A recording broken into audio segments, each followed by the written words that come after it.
has asked me to talk to you folks about mysticism, because I have had a tremendous amount of mystic experiences in my life, and she felt like it might be inspiring to share it. I don't know whether she's right or not, but she's my wife, and she said share, so here I go. From a very early age, things started happening in my life that seemed out of place with the physical reality of the time, of the moment. One example would be by the time I was 14, I was hitchhiking around up and down the East Coast. And I would all of a sudden, as I was out there, start hearing a voice talk to me in my head about what ride to take, what ride not to take. And I knew to listen to that voice. And for many years, and I was very small at 14, traveled very safely. Every time I ever hitchhiked, I traveled very safely and learned to trust that voice. When I was 18, I was in a Native American church ceremony, which involves ingesting peyote. And while I was sitting there with the drums and the prayers and sitting, all of a sudden, once again, I started hearing a voice that was clearly not mine because of its accent. And it said, I'm going to give you the history of church, of religion, actually. And what it said is, I'm going to give you the history of religion. And it just began giving me this entire download. It went something like this. In the beginning, man lived in caves, and knew that when it was time to pray, they should go outside and be in the allness when they prayed. So they'd go outside and do that. Well, after a while, they realized, because people were tromping around everywhere, that they should create a sacred space that was just for prayer. So they started making these medicine wheel, these big circles, and going, it's in here that this is the sacred space and we will pray here. Well, and after a while, they got really tired of sitting on their knees, so they started rolling in logs to sit on, to be more comfortable when they were sitting out there praying. So then they started praying, and they were sitting on logs. And then they started realizing, the wind's kind of blowing pretty hard here. So why don't we kind of set up some barriers to help us so we are a little bit more comfortable when there's wind. And then they realized, well, it still rains on top, so we really should all of a sudden get a roof. Well, then somebody in another tribe would look over and go, they got this really nice structure where they're praying. Let's make an even nicer structure. And then so they started building an even bigger and nicer structure. And then somebody else would go look at that and go, well, we need to even build a bigger, nicer one. And then all of a sudden, all these churches started popping up, and they were all bigger than the one before it. And they started getting bigger and bigger and bigger because they wanted to prove that they had the best one that goes. And all of a sudden, everybody completely forgot that when they first realized about prayer, they wanted to go outside.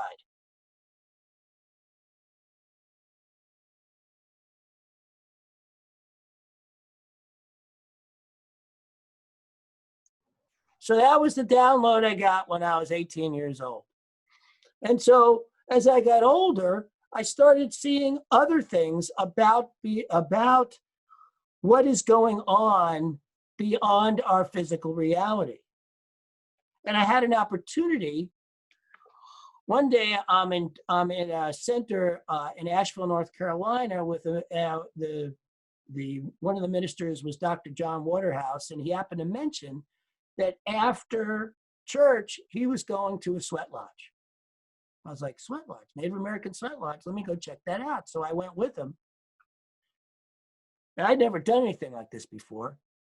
And we get inside this sweat lodge. which is a really tiny structure. And we're packed in there. Not like you could do today with the coronavirus, keeping 6 feet apart.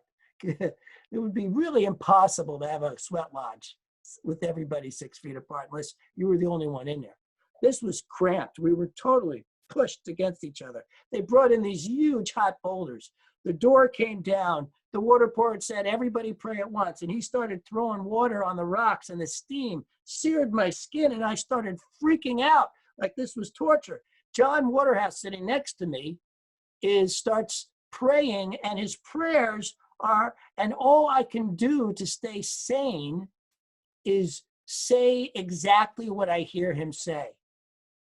Everything he said, I simply just repeated to get my mind off the piercing steam that was searing my skin. And the more I got into being with him in the prayers, he started saying stuff about his wife. And I just started repeating. So when he said how much he loved his wife, I said, I love, I just repeated those exact words as well and cracked myself up. And all of a sudden I started realizing I didn't feel the steam anymore, that something else was going on here. And then fell into my own prayers. And that's when I started to realize that there was a way to be in this world when sometimes we feel tortured, where we can actually get beyond our physicalness, our mind, our way of thinking about life, that there's more going on. And so I kept exploring that in many different ways, through science of mind, through Native American ceremonies, through any way I could, because I realized the power that was possible when we can get beyond what we believe to be so. And it became a practice for me for decades that expanded to traveling in my dreams and visiting people, and then asking them, this is what I saw you doing. Were you actually doing that? And them going, oh my God, how did you know? And my son freaking out the day I caught him smoking with his friends because I could travel and do that. And then, so there are things going on here that are far beyond what we normally see. Being a mystic is not just talking about our teaching, talking about the other veil, it's actually experiencing it. I have lots and lots of times at this point, and you can too. It's not limited to, me. I'm not special in this way. I simply have worked at it. It simply became a priority of mine.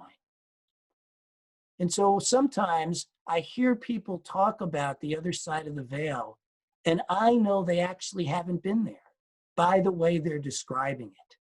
And then you hear others talk, and you know that they've been there. They've actually seen it. They've actually experienced it. When you look to your mystics of who you follow, make sure there's somebody who has actually been there. There is so much to be gained by opening ourselves up to beyond the veil, beyond the physical. In every, and what's interesting about that is in every part of our lives, in every season of our lives, there's a good reason to do that. If you're young, it's because you have the energy to explore deeply into the some of the really fun things you get to do, like fly around, visit other people, see what's going on in the world. It's really fun to do that, I gotta tell you.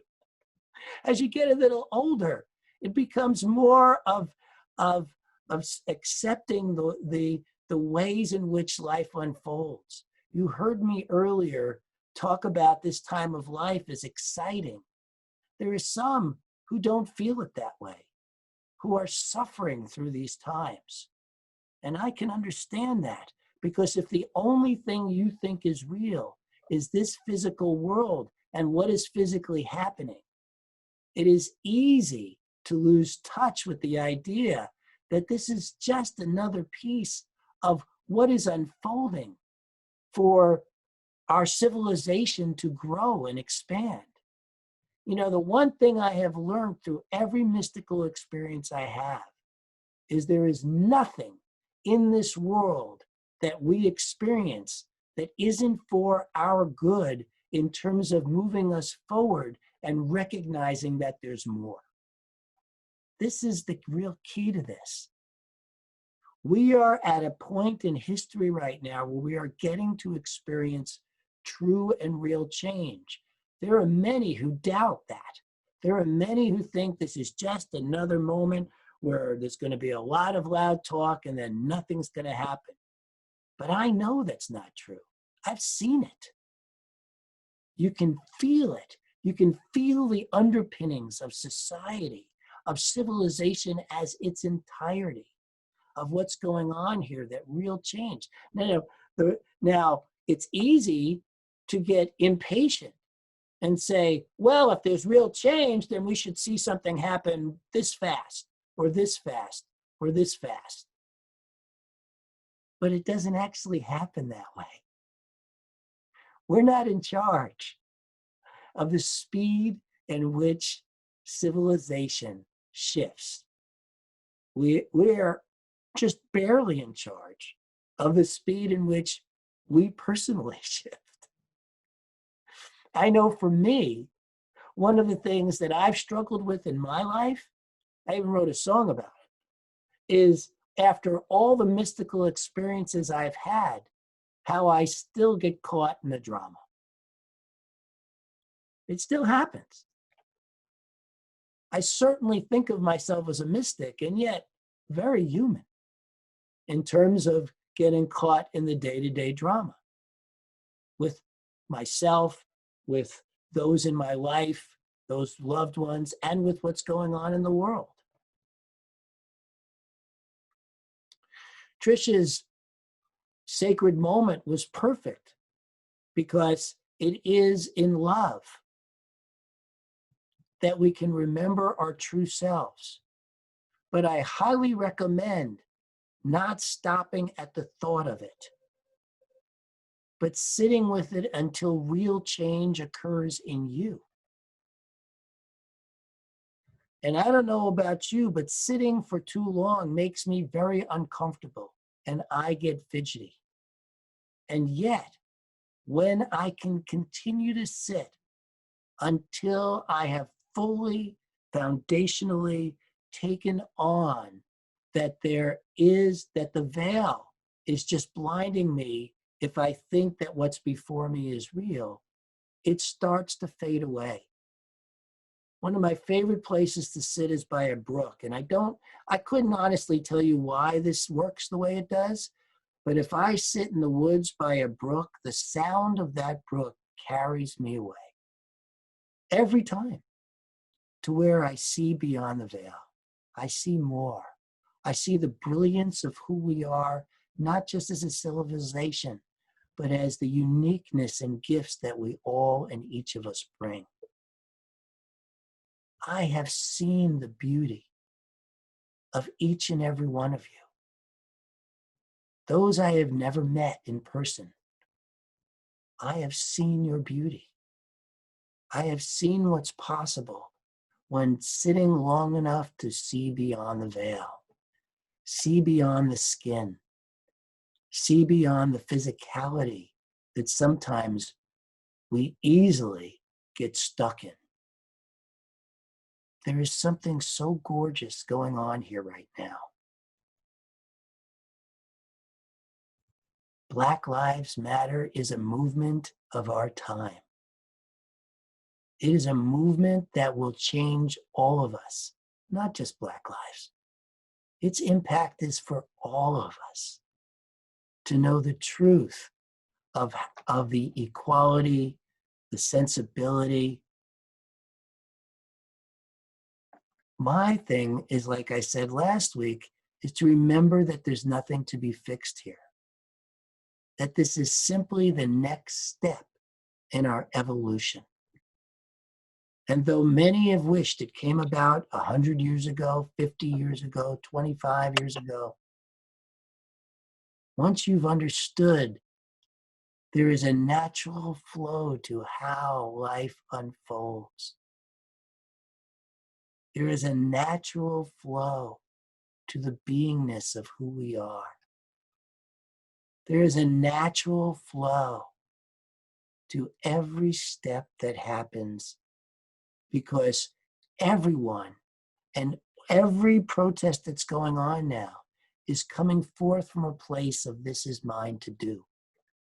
You can feel it.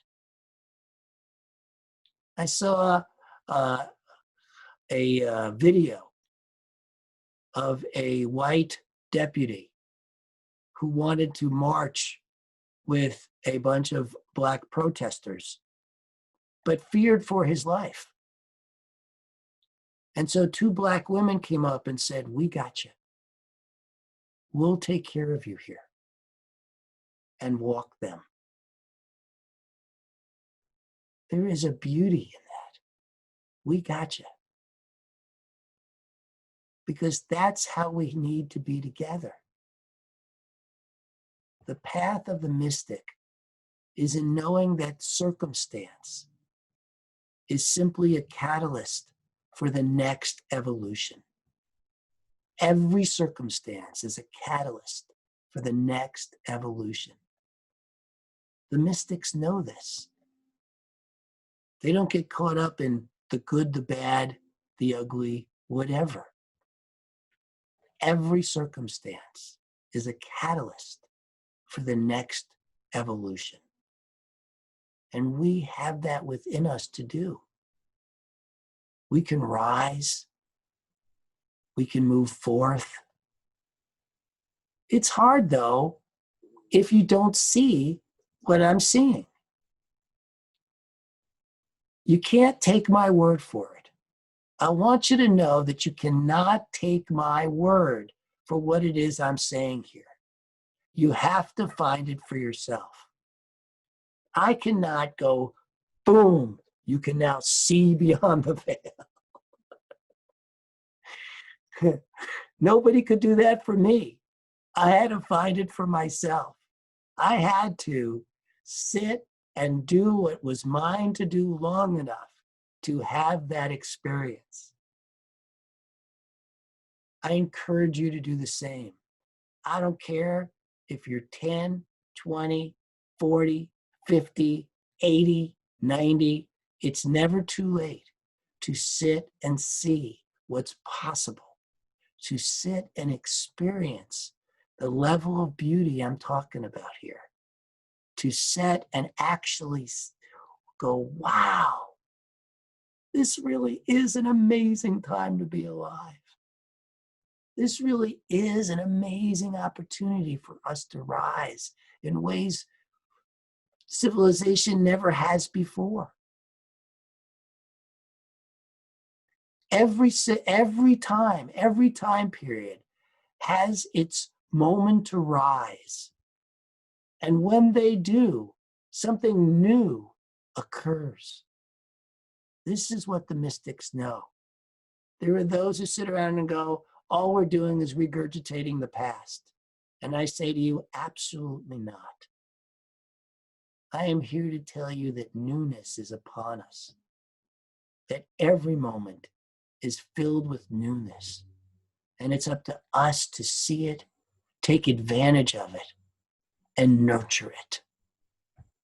As a mystic, our job is to nurture that which is evolving, that which is springing forth, that which is coming out of what is going on in this moment, in this now. I love this. I love what is going on now. I love that I get to participate in it. And I offer you this opportunity to love it too. But you got to find it for yourself. Don't take my word for it. Dig deep. use science of mind, use whatever is before you to allow you to sit long enough to go, oh my God, I see it. I really see it. This is amazing. It's worth it. If only for a moment. It's totally worth seeing, experiencing, and being with. I promise you. I love you. And I know that each of you has the mystic within you. Thank you. That's my talk for today. God is the source of all supply. Money is God in action. What I give, I receive multiplied abundantly. All that God is, I am, and so it is.